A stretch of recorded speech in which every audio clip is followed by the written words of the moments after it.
Hello everyone, Neri here. If you've been following this channel for a while, you probably noticed na medyo matagal na akong tahimik and maybe you're wondering ano kayang nangyari or bakit parang nagbago yung content. The truth is I am in a season of transition. When I first started this channel, my goal was simple, to share things that I was learning at that time, and that was about Live Good. The very first network marketing company that I have joined, I was exploring that opportunity.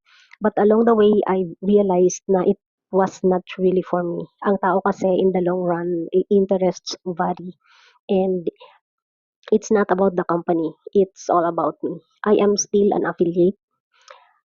I will still use their products if I have the budget, but I will no longer be promoting it actively.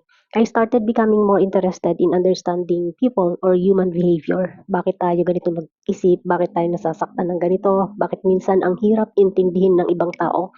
Pati na rin ang sarili natin. So instead of talking mainly about what we do, what I mean is ano yung pinagkakakitaan natin, ano yung pinaggagawa natin sa buhay. Gusto kong pag-usapan this time ay kung bakit natin ginagawa yung mga bagay-bagay.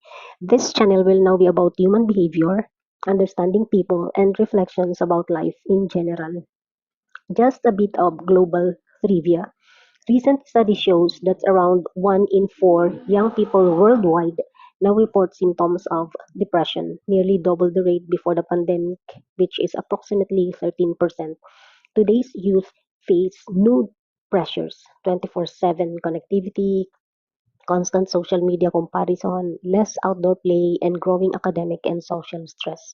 In the Philippines, reports of moderate to severe depression among youth more than doubled from about 9.6% in 2013 to 20.9% in 2021. That this statistics was 4 years ago pa nga.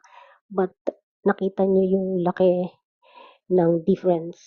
Filipino teens and young adults face similar modern stressors: online pressure, information overload, and the struggle to keep up in a hyper-connected world. Actually, hindi lang naman yung youth, even us, older generation experience depression, stress, and anxiety. Okay, and it's alarming what we see on social media regarding those who can no longer handle it, who take matters into their own hands. Nakakasad siyang isipin.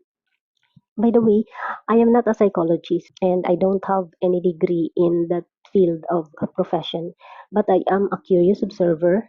Mahilig lang talaga ako magmasid, magbasa at magtanong ng mga bakit. So expect more personal takes, observations, and stories that might help us understand ourselves and others a little better so that we can be more kinder, okay? If you're someone who enjoys quiet reflections, real talk about human nature at mga aha moments about life, I hope you'll stay with me on this journey. And if you're new here, welcome. Sana makasabay ka sa mga kwento ko. I'll still keep some of my old content.